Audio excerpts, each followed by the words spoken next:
नमस्कार friend, four tucks stitching या व्हिडिओमध्ये पाहूयात. बॅक साईडला आपण फोर टक्सवर जे मार्किंग करून घेतली होती त्यावर आपण व्यवस्थित अर्धा इंचवर मार्किंग सोडून स्टिच करून घ्यायचे दोन्ही साईडने आणि 2 इंचाची पट्टी ठेवून अटॅच करून घ्यायची. अशा प्रकारे व्यवस्थित टिप देऊन घ्यायची आणि यावर एक व्यवस्थित दाब टिप देऊन घ्यायची. बॅक साईडची कंबरची पट्टी आहे असंच अटॅच करून व्यवस्थित फोल्ड करून घ्यायचं आणि फ्रंट साईडचं पाहू शकता इथे 1-1.5 इंचावर मार्किंग करून व्यवस्थित टक्स पाडून घ्यायचा. तुम्हाला हवं इतकं मार्किंग करू शकता. ते 32 साईजचा ब्लाऊज असल्यामुळे मी ते 1 इंचावरच मार्किंग करून व्यवस्थित टक्स देऊन घेतलेला आहे. 4ही टक्स व्यवस्थित देऊन घ्यायचे अशा प्रकारे.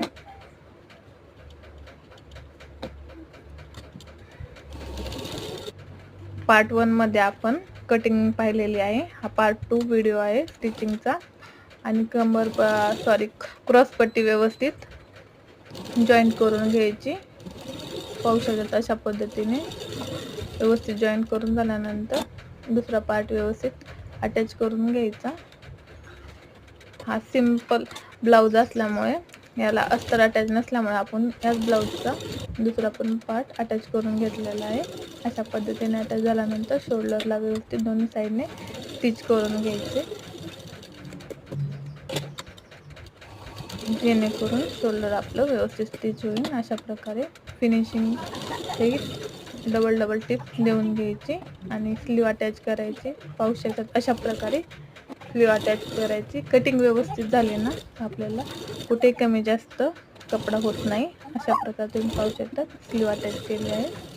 कुठे कमी जास्त स्लीव झालेली नाही आहे. यावर पक्की शिलाईसाठी डबल टिप मारून घ्यायची. बघू शकता अशा प्रकारे स्लीव परफेक्ट अटॅच झाली आहे. आणि गोटपट्टीसाठी 1.5 इंचावर गोटपट्टी ठेवून पूर्ण साईडला ब्लाऊजला व्यवस्थित गोटपट्टी अटॅच करून घ्यायची. त्याला फोल्ड करून व्यवस्थित गोट देऊन घ्यायचा. अशा प्रकारे व्हिडिओमध्ये पाहू शकतात. अशा प्रकारे खूप सुंदर गोट ब्लाऊजचा गोट तयार होतो. रेडीमेड गोट लावायची गरज नाही. आणि मेन म्हणजे बिना अस्तरच्या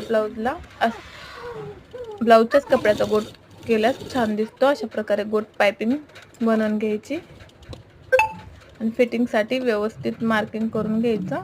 हे पाहू शकता 4 इंची स्लीव आहे. परफेक्ट स्लीव तयार झालेली आहे.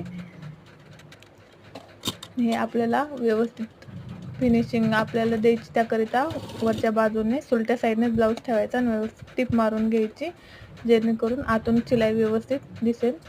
फिनिशिंग पण ब्लाऊजची व्यवस्थित दिसेल. तुम्ही पाहू शकता त्या व्हिडिओमध्ये. अशा प्रकारे